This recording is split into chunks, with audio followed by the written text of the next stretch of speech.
Hello everyone and welcome back to another episode here on the Hermitcraft server, and we're just enjoying the view of our base at the moment because I can say that in this episode this will be finished, it will be done, it will be complete with exception to, one or two things. For example, that nether portal over there is going to stay there for a little bit longer.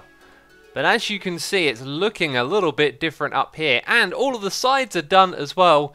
Do you know what I decided? I decided it was time for a little bit of a grind, and I also decided that it was time to bring back this classic... My inventory is full. This classic skin, the Yeti is no more. I've decided to go back to this one purely because of the amount of people constantly commenting about it. So anyway, I decided to work on getting the ceiling done and do this as an off-camera thing. We really need some night vision in here, don't we? You know, I could say that that's better, but it's also worse as well. You need the light and dark dynamic in here. What you actually need is some light coming through our gaps on the side. You can actually see the glass right there and over here as well. And then you get that beautiful light dynamic. Anyway, as you can see, I've left some scaffolding around the place here. Been using some leaf blocks, and I just decided to do this off camera. I was thinking of making a time lapse, but we've done a lot of those in the base, and I think the base is just at that point now where it needs to be finished. We need to call it a day and move on to something different, right? So it may look like it's finished now. I've placed in all the prismarine blocks here, going underneath, some sandstone blocks on the other side. But there is just one more task for us to do, and we're going to finish that straight away in the beginning of this episode and call our base complete, which is exciting, right? It's exciting to say that. We're also going to potentially start some new projects in this episode and talk about ones that we're going to be doing in 1.14. But first of all, I'd like to talk about why it took me so long to change my skin back. It's because I kept getting comments about it, and that made me want to keep the skin on. Now, these comments were saying things like, "Asuma, you keep forgetting to change your skin." And something that winds me up a little bit is when people talk with certainty and authority about things when they are making assumptions. Now, in the case of my skin, it is completely harmless, and it was just fun to sort of keep it on for a while because I really like that skin. But it worries me that we can say things like, "Asuma, you have forgotten to change your skin." Because what about when we say things like that that are more important, and you don't actually know if I've forgotten or not? Because the reality is, I'm very aware of what skin that I'm wearing, and I did not forget. I chose to keep the skin on for a while because I really liked it. And so it worries me that if we talk like that in this day and age of the internet about things that are more important to us or to other people, that we can potentially say things that could be harmful, right? I know you're thinking, come on man, it's just the skin, but it's just something that bugs me because, no one could have really known if I'd forgotten or not. So if there is something that we could take away from my little ramble, I think it's just not to fill in the blanks and not to make assumptions as much as we do. In this case, it's totally harmless, but I kind of worry that that's how people communicate on the internet. I see it a lot in comments on other videos. People making statements about things when it's pretty likely they probably don't actually know. Anyway, wow. Now the view is very glorious. We've got to see it again at night. What's going on up there, though? What's that? They appear to be sand blocks, and I have absolutely no idea how that has happened. Very odd. Somehow managed to put in the completely wrong block. Let's have a little 360 check here. Yeah, it's just those two blocks. Anyhoozle, we have one more project to do, and that is over here. We're going to build a storage system. So keeping in line with the look of this area, you can see that I put a trim of blocks around the outside there. Storage system is going to be on the other side, and previously it was just behind that space there. And I've kind of realized that the way that I'd done it before probably won't suit the needs of what we now want down here. So I'm sort of building a staircase, by the way. So what we'll do is have a bunch of chests on this side, a bunch of chests on that side, and over here for the 3 different drops that we are collecting. And now we've got to kind of move the redstone over here. If I had have known it was going to end up down there, I maybe could have done this differently. Because we filter out 5, then 3, then 5. So that's kind of like a bandwidth or a limitation, if you like. And I think what we're ultimately going to end up doing here is just running a line of hoppers underneath these 5, bringing them down there, and then creating a new storage system. So the line of 5 hoppers will be throttled back into the speed of 1. You might argue, you might leave a comment saying that's inefficient, don't do that. You know what, we're pretty much done with these blocks for now. I don't need like a crazy amount of them, so they'll slowly fill up over time, and I really don't think it's going to be an issue at all. So anyway, we're back down here in the darkness. The night vision has run out, and what a glorious view it is here in the daytime. Wow, okay, that's just wonderful. This has turned out to be a truly special project. Well, I've got to comment and say that this actually feels like the most ridiculous arrangement of hoppers to move items ever. What we should really have is something with water streams, right? And then have our filters down here. But it is what it is, and if ever it's a problem, I might come back and like revise it on a live stream. Anyway, there are lots of droppers just because if you put them on top of hoppers, it can reduce lag a little bit. And you can see here how we've shuffled the fish down the single row in the middle. These drops on the left, those drops on the right.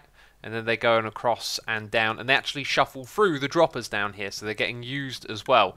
Then at the bottom what we're doing is we're shimmying those drops across these 5. And the ones on this side across those 5. So what we're going to have is just that in the middle.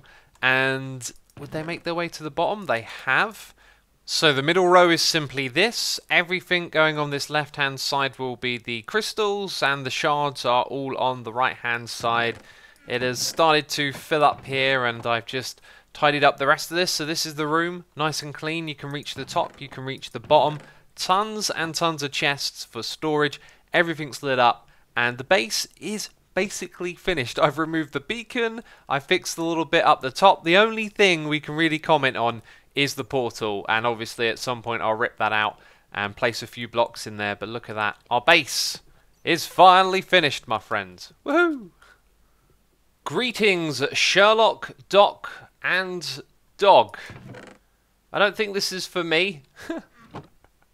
And where are we right now? My friends, we are on top of a giant cookie in the sky. That's right, and I know who built this. It was Good Times with Scott. I was watching his episode, I was really enjoying it. But anyway, I've just been tidying up my shulker boxes, repairing my gear, getting ready to head over to this area to talk about it again. It's been a while since we worked on that project. And then I saw all this thing up in the sky, so I thought I'd come and check it out. Oh, and look down there. That is Stress Monster's train. I love this project. Okay, so the HRN line comes from that direction all the way out here into the iceberg, and then there is an actual train crashing into an iceberg, and I believe the station is inside of it. It looks so fantastic. Look at that. What a wonderful project. There are so many amazing things on this server, right? In front of us, we are at the bottom of the whole island, and this is Python's area. So the ocean on one side and the river on the other is his area, and he is starting to build skyscrapers in it. If it would load into the world kindly. This game can be pretty rotten about loading chunks when you're flying around, but anyway, you can see the river over on this side, and so everything to the left of me is now Python's area. And I was thinking about expanding this project that we have right here. The plan has always been to build more skyscrapers in the future, and I'm thinking there's really not too much space here for anyone else to come in and do like another project, right, between me and Python. So why don't we expand our project here outwards? And I was actually going to work on this earlier in the season. I was going to build a farm over there, which I might do right now actually, and then I learned that it doesn't work in 1.13, but good news, it's going to get fixed in 1.14. And when the server updates to 1.14, there are going to be so many possibilities for new farms and projects, and I'm going to start writing a list, and I can think of a couple of things we could do in this area, so we could expand it, take over the rest of this little space right here, and more of the overall world will become complete, which is fantastic. But anyway, I need you to do something. If you have an idea for a project, please leave a comment down below. Things we can do in 1.14. I'm going to be reading through all of your comments and making a big old list, so when 1.14 hits, we will have no shortage of cool things to do, right? But for right now, what I want to do is head up to this little bit. I think there is like a hole in the ground down here to get there, and talk about the project that I wanted to do here. So just behind here is where my little staircase is, and I've done some preparation up here. Some of you will recognise this farm design immediately, especially those of you that have been around since Season 1. It's the old stackable pumpkin and melon farm design, and this one is a classic. In fact, it's one of my favourite creations. We designed this all the way back in Season 1 of Hermitcraft, built it as a community resource, which people really liked, and then it's actually been a staple of every single season. Someone has always built this farm every single season, and I wanted to do it for this one, but then I found out there was a bug that would stop it from working.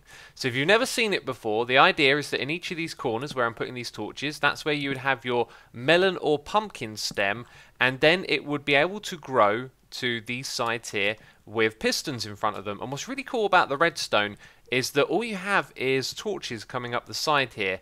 They can keep just going up like this. So you put a block on there and it chains it to the next redstone torch, and then this one goes to that one and it will have a piston alongside it. So at some point you just give a signal to this and it activates all of the pistons going all the way up through the tower, which can be as tall as you like. But due to this bug, I didn't build it earlier in the season. I came over here, did some preparations, and then found out that it didn't work. But in 1.14, it is going to work. So what we won't do is actually build it today in case there's some unforeseen consequence. So the bug is quite a simple one to understand. If there is a block above where the melon or pumpkin will go, it won't grow. So this right here is stopping it in 1.13. But in 1.14, we are all good to go. So we'll focus on building the skyscraper around these things today. And that is, of course, what we want to populate this area with. Giant towers inspired by Good Times with Scar.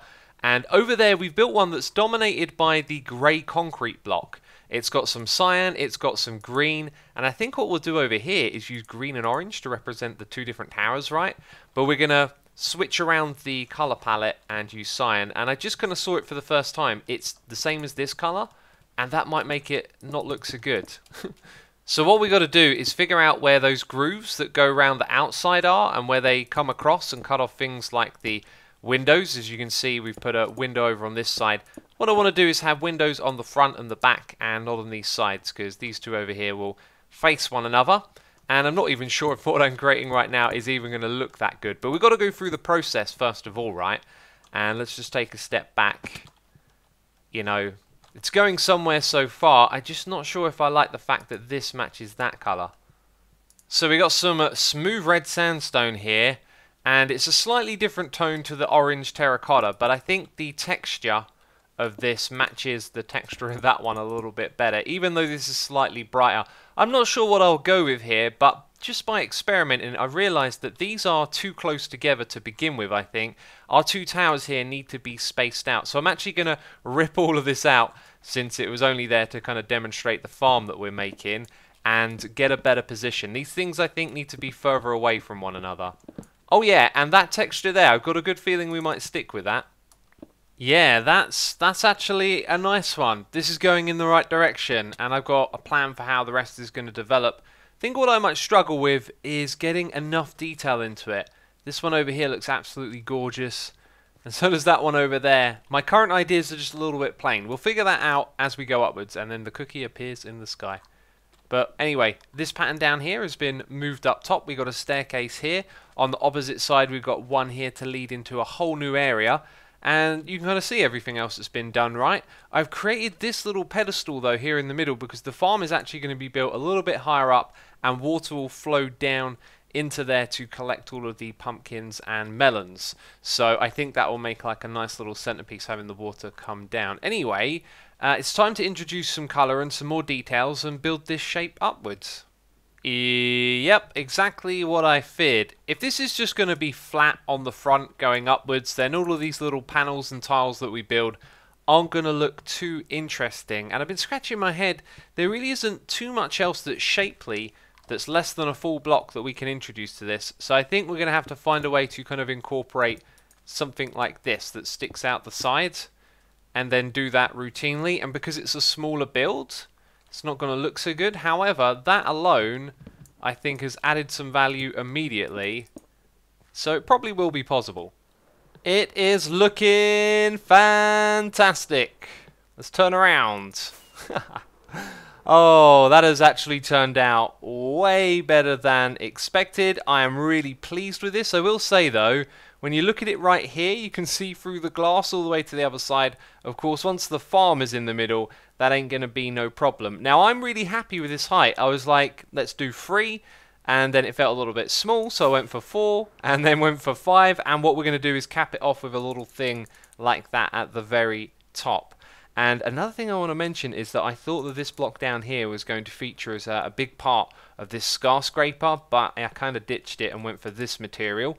So there's the pattern on one side, and then on the opposite side it's kind of the same deal. There's carpets and stuff to stop spawning, but we've also got glass blocks in there. And on the inside you will see that this block featured down the bottom here is throughout the building, and it really helped me build it to actually just fill in all of these spaces. One of the things I tend to do is try and be block efficient, if you like, but actually filling it all in made it look good from the inside and also from the outside as well. If you're looking at the glass, you can kind of see a little bit of it. But yeah, it's turned out spectacular. So we will get a top on this, and then we will start constructing a second one. So I'm out of my cyan terracotta. I thought I'd come over here and do what I don't normally do, which is participate in the Hermitcraft economy. I kind of try and do everything myself, so rather than go to a mesa and mine the blocks, I'll buy some here. These ones, however, are 2 diamonds a stack, and yet if we turn around we can find some that are 1 diamond a stack. And I can just dye that into cyan, right? So, I'm going to take a bunch of these. The tower is now almost complete, and I'm in my camera account, so we can fly around and get a real feel for this building. I really like the top of this. The roof has come together nicely. Over on this side though, you'll see I've included like a bar across the front here, and on the other side I've made it a really big window, and I actually think I prefer the big window look, so I'll change that on the other side. But this tower is like technically done. The only thing I need to do is get some more carpet for the roof.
Wow.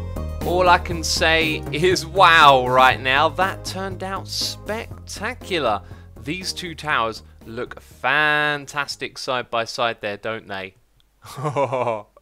After I flew off the top of that building and turned around, I was like, yep, this has been a good project so far. And it is far from over, of course. We're going to be expanding this area in 1.14, but with this project right here, there's actually going to be even more to it. You'll notice that there is an opening over here. I'm going to start doing some digging. I'm setting up a beacon in the area. We're going to open up all of the space down below. So there'll be an entrance from here maybe, an entrance from this side, and then down below as well, an entrance at this spot. And so we'll dig that open and open it all up, and this thing can basically have a big basement for storage and other things. I don't know entirely what I'm going to do down there, but I just know that I wanted to dig it out because we would need the space to sort out where the drops go anyway, right? They're going to drop down there, and we could use it for other things as well. Maybe it has an opening on this side, and then it can link through to this area as well. I don't know, I'm in the mood, I'm inspired, and I'm going to do what I'm going to do. I have filled up all of my shulker boxes from all the digging that we've been doing and just chucking in all those extra blocks into these. Oh, I'm going to have fun tidying those up. So this is pretty much big enough for whatever I've got in mind. I don't have a specific vision, like I said, but I feel like I want to put a big open room here with some chests and storage, and that gives us plenty of space to do so in the future. But now I've been shifting my mind to the area outside and what we could potentially be doing over here, and I've started off just by putting down a bunch of stone blocks to kind of mark off this territory. So if anyone comes into this space, should be pretty clear that I have some plans to do some building in here. And then when we get down to the water, I just put some blocks across the ledge. And then I looked up and noticed that there were stone blocks on the opposite side. Python has done the exact same thing as me here. So yeah, we're going to try and fill up all of this. And I was wondering if it would be a good idea to fill it up with sand, because on the opposite side, most of the terrain we've worked with so far is very sandy. As you'll see right here, we've got this pallet down here on the ground. The terrain over there on the left is all sand, and a little bit of it over here on the right around these areas is sand as well. So let me know some feedback in the comments. Should we be converting all of that space behind me with sand? What do you think? So I've realised that I need to head back over to this area again. If we're working in that space, then we're going to need lots and lots of terracotta to be dyed into cyan terracotta. We could potentially need lots and lots of sand to convert the area into a sandy island. And then we'd need gravel as well to make our concrete. All of the materials, or most of them, that we use for building that project are over here. So I brought with me some shulker boxes that I'm going to be filling to the brim with stuff for us to build with, as I'm really in the mood for progressing that project. And yeah, very inspired at the moment. So if you have enjoyed this episode, then leave a like. As always, thank you ever so much for the support on the series, and I'll be seeing you very soon in another episode of Hermitcraft. Ciao for now. Bye bye. Okay, that didn't work. I tried to fly.